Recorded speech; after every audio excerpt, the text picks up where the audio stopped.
شعور بخشا؟ کس نے تجھے چلنا سکھایا؟ کس نے تجھے بولنا سکھایا؟ کس نے تیری چھاتی میں زور رکھا؟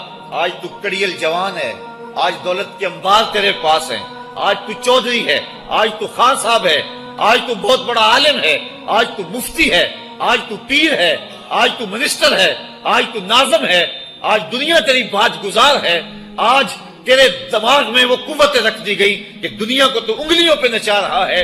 ذرا پلٹ کے دیکھنا پیچھے، ذرا پیچھے لوٹ کے تو دیکھ، تو چار پائی کے سہارے بھی چلنا نہیں جانتا تھا، پھر تجھے چار پائی سے چلنا سکھایا، پھر تو نے چلنا اور چلتا تھا، دو قدم تو گر پڑتا تھا۔ ذرا ماضی کی طرف پلٹ کے دیکھ، اور تو بھول گیا رب کو جس نے تجھے اتنا کچھ دیا۔ چل ماضی کی طرف پلٹ کے نہیں دیکھنا، مستقبل کی طرف ہی جھانک کے دیکھ لے۔ ایک وقت پھر دوبارہ تیرے اوپر ایسا آئے گا، پھر تیری بولتی بند ہو جائے گی، پھر تیرا چلنا بند ہو جائے گا۔ چار پائی سے لگ گیا، مورے میں تکلیف ہو گئی، تو فالج زدہ ہو گیا۔ سارے گھر والے 4 دن تو بڑی خدمت میں لگے رہے، لیکن انہیں اپنے کام بھی تو کرنے تھے۔ پھر آہستہ آہستہ تجھے اگنور کرنا شروع کر دیا، تو بھی اس بات کو سمجھنے لگا۔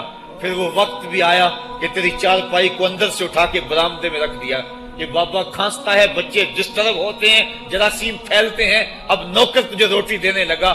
شام کو بیٹا آتا ہے، 2 لمحے کھڑا ہوتا ہے، پھر اپنے بیڈ روم میں چلا جاتا ہے، تو اس کی صورت کو ترستا رہتا ہے۔ آج تیری زندگی اجیرن بن گئی، پھر تیرے اوپر ایسے حملے بیماریوں کے ہوئے، ایسی تکلیفیں ہوئیں، بول و براز بھی اوپر، لوگ ناک پہ کپڑا رکھ کے تجھے اٹھاتے ہیں۔ اس وقت تو اپنی زندگی سے تنگ آ گیا، تو کہتا ہے ڈاکٹر کو لگا زہر کا ٹیکہ، مجھے موت آ جائے۔ بتا ہم تجھے موت بھی نہ دیتے تو کیا کرتا؟ ہم نے تجھے زندگی دی تھی، یہ ہمارا احسان، اور اب تمہیں موت اگر دیں گے تو یہ بھی ہمارا احسان ہے۔ اگر تو تڑپتا تھا، تیری زندگی جو ہے وہ اجیرن بن چکی تھی، سارے تجھ سے تنگ آ گئے تھے، تیرے بیٹے بھی کہتے دعا کرو اللہ بابے کو پردہ دے دے، سارے تیرے پردہ مانگ رہے تھے، اب بتا کہ ہم تجھے پردہ بھی نہ دیتے تو کیا کرتا؟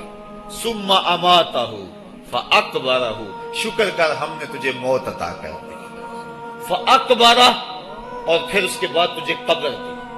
کتا بھی تو مرا تھا، گھسیٹ کے روڑی پہ ڈال دیا، بکری بھی تو مری تھی، گھسیٹ کے روڑی پہ ڈال دیا، تجھے بھی روڑی پہ ڈال دیا جاتا تو کیا تھا؟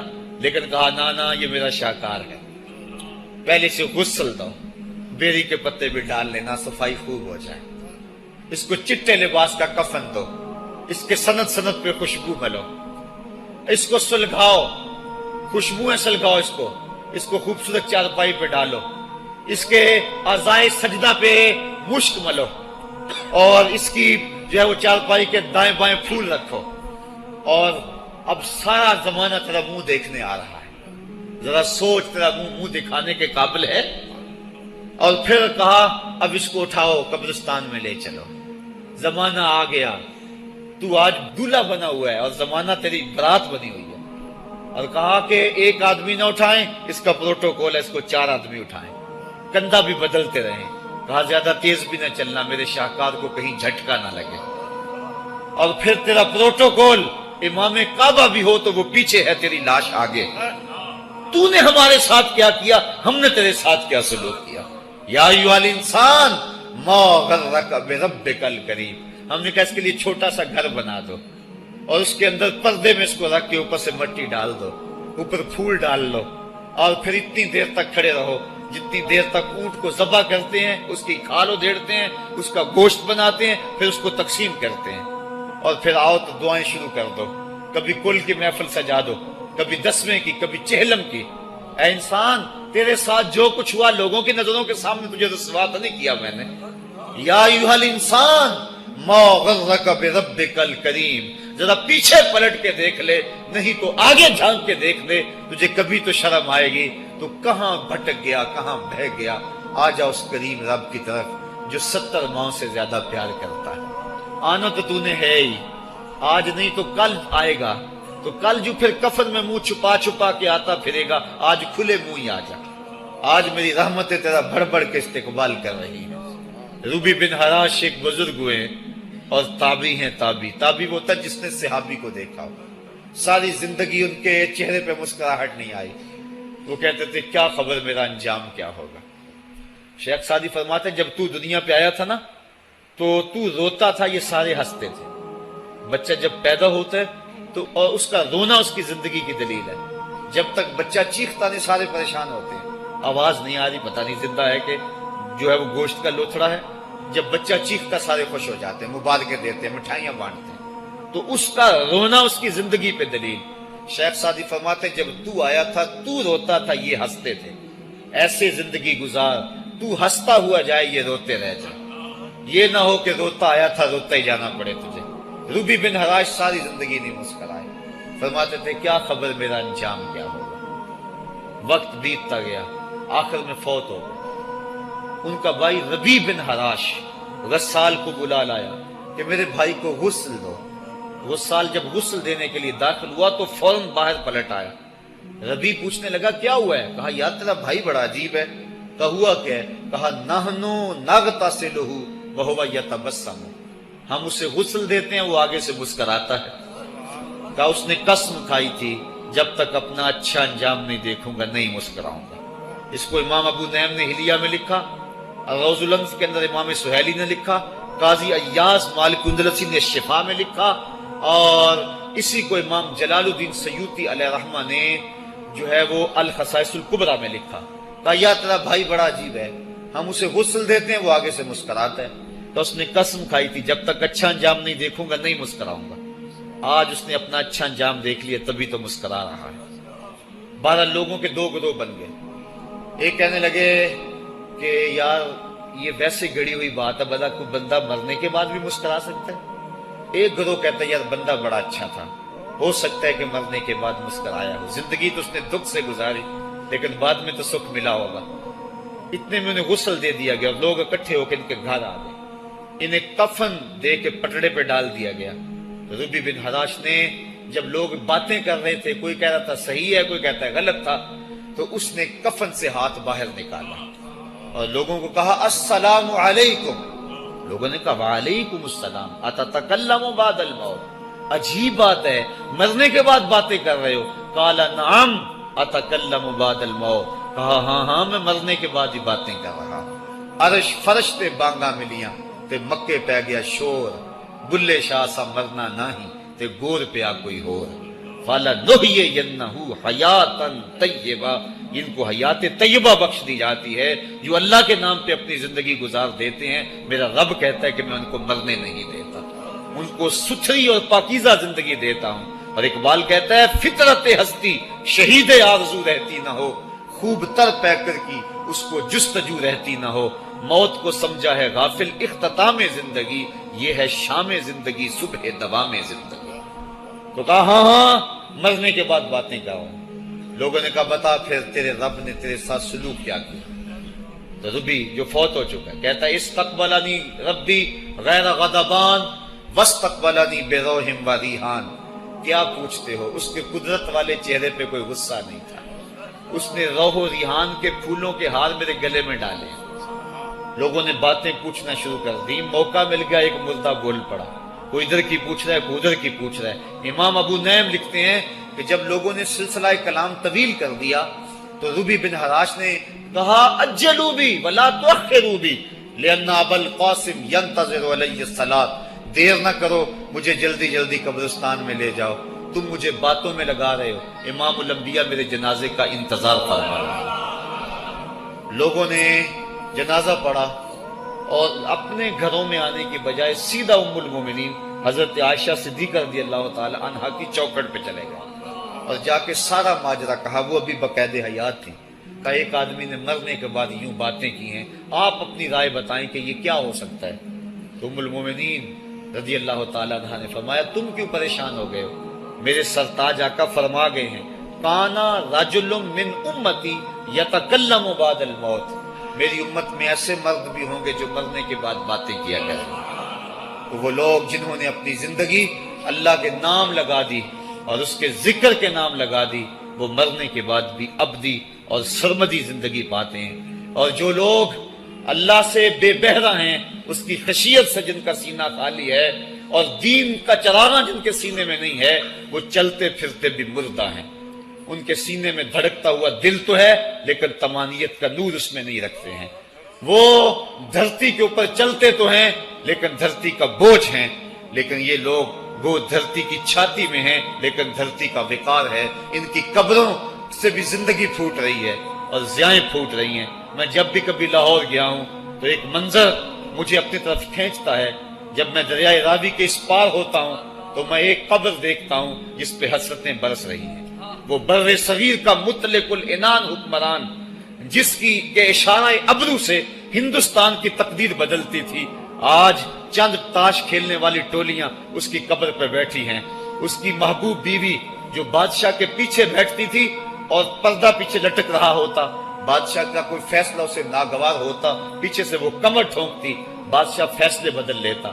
جس کے اشارہ ابرو سے ہندوستان کی تقدیر کے فیصلے تبدیل ہوتے تھے، اس کی قبر بھی ساتھ ہی اندھیرے میں ہے۔ اور اس کی بیٹی کی قبر کے اوپر زیب النساء کے مقبرے پہ لکھا ہے، بر مزار ماں غریباں، نہ چراغے نہ گلے، نہ پرے پروانہ سوزد، نہ صدائے بلبلے۔ ہم غریبوں کی قبر پہ کون چراغ جلانے آئے گا، کون پھول ڈالنے آئے گا؟ نہ کوئی بلبل گیت گانے آئے گی اور نہ کوئی پروانہ پر جلانے آئے گا۔ یہ وہ جو مطلق العنان تھے، یہ ان کی قبر کی کہانی سنائی۔ اور جب میں دریائے راوی کا کنارہ پار کرتا ہوں تو ایک لوح مزار وہ بھی ہے جہاں جلی حروف میں لکھا ہے، گنج بخشے فیض عالم، مظہر نور خدا، ناکساں پیر کامل، کامراں رہنما۔ جب زندگی ایک طرح کی نہیں ہوتی تو پھر موت بھی ایک طرح کی نہیں ہوتی۔ جب دنیا پہ رہنے والے لوگ ایک طرح سے زندگی نہیں گزارتے تو ان کی برزخ بھی ایک طرح کی نہیں ہوتی۔ تو یہ ہیں وہ لوگ جن کی قبروں پہ آج بھی چراغاں ہیں، جن کے نام کا آج بھی تنتنا ہے۔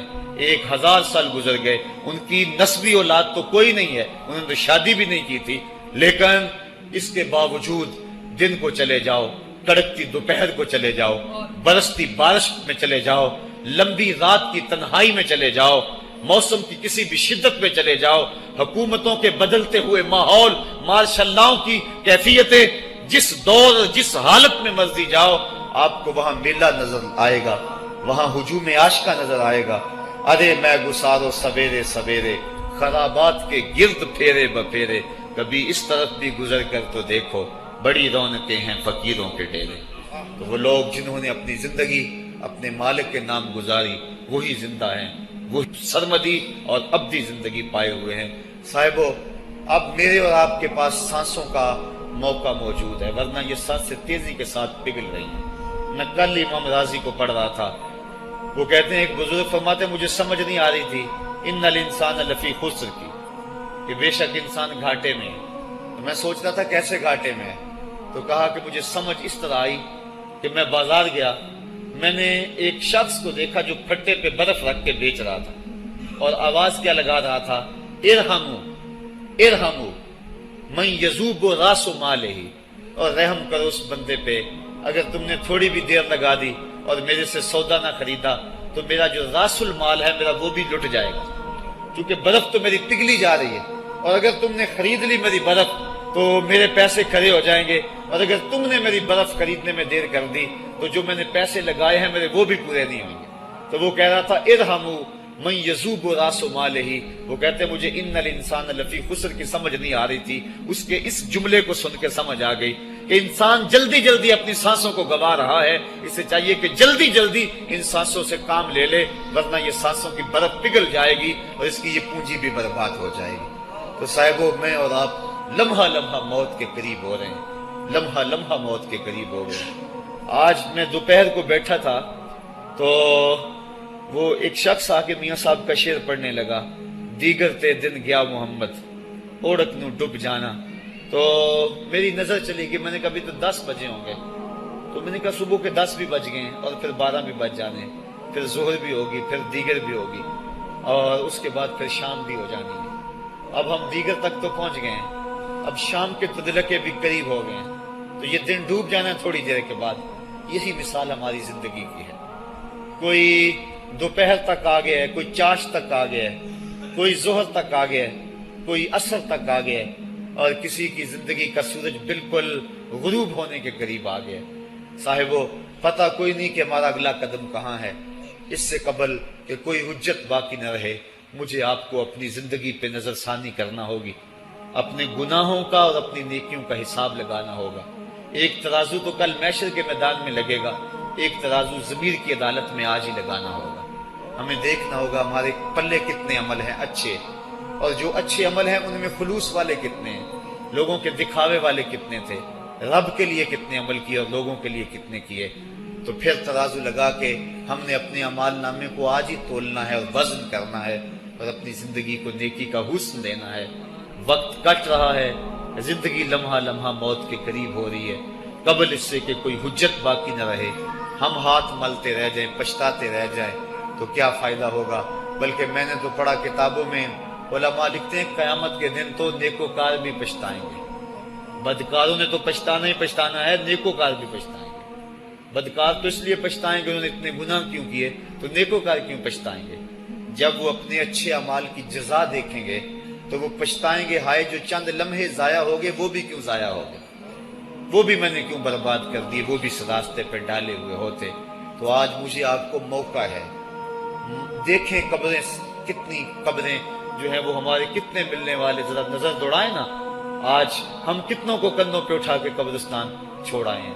حضرت غوث اعظم رضی اللہ تعالیٰ عنہ فرماتے ہیں، جا کے قبرستانوں میں دیکھو کتنے کتنے حسینوں کی مٹی خراب ہو رہی ہے، جو اپنے بدن پہ ایک چٹکی مٹی نہیں پڑنے دیتے تھے، آج ان کا کفن بھی تار تار ہو گیا، جو اپنے کلف لگے کاٹن کو سلوٹ نہیں آنے دیتے تھے، آج ان کے کفن بھی ٹوٹ گئے ہیں اور ہڈیوں کے جوڑ جوڑ الگ ہو گئے۔ تو وقت ہمارے اوپر وہ آنے والا ہے، کسی نے آج تک موت کا انکار نہیں کیا۔ میں نے لوگوں کو خدا کا انکار کرتے دیکھا، آپ نے بھی دیکھا، لیکن کوئی موت کا آج تک انکار کرتا نہیں دیکھا گیا۔ موت اپنا آپ منوا لیتی ہے، میں اور آپ موت کے بتدریج قریب ہو رہے ہیں، ہمارا اٹھنے والا ہر قدم ہمیں موت کے قریب کر رہا ہے۔ تو قبل اس سے کہ وہ وقت آ جائے اور کوئی حجت باقی نہ رہے اور ہم ہاتھ ملتے رہ جائیں، وقت پر کافی ہے ایک قطرہ بھی آب خوش ہنگام کا، جل گیا جب کھیت برسا می تو پھر کس کام کا، پھر تو پچھتاوا ہی ہوگا۔ آج ہم پچھتا لیں تاکہ زندگی میں حسن نیکی کا آ جائے۔ یہ میری آپ سے درد مندانہ اپیل ہے، گزارش ہے، اور میری آپ سے التماس ہے کہ یہ تھوڑی سی زندگی اللہ نے جو مجھے اور آپ کو ودیعت کی ہے، یہ بڑا تھوڑا سا عرصہ ہے، تھوڑا سا موقع ہے۔ یہ دنیا بوائی کا موسم ہے، آخرت کٹائی کا موسم ہے۔ جو بوائی کے موسم کو برباد کر بیٹھا ہے، کٹائی کے موسم میں اس کے ہاتھ کچھ نہیں لگتا۔ تو آج تخم عمل ڈال لیں، آج ایک بیج ڈالیں گے کل 70 کاٹ لیں گے، لیکن اگر آج کچھ نہ کیا، اپنی سانسیں برف کی طرح پگھلا دیں، تو یہ اس شخص کی طرح ہے جو پھٹے پہ رکھ کے برف کہہ رہا ہے کہ میرے اوپر رحم کرو، اگر تم نے میرے سے برف نہ خریدی تو میرا راس المال بھی لٹ جائے گا۔ ہمارا راس المال سانسوں کی صورت میں لٹ رہا ہے۔ اللہ مجھے آپ کو اپنی رحمتوں کا حصار عطا فرمائے۔ وآخر دعوانا ان الحمدللہ رب العالمین۔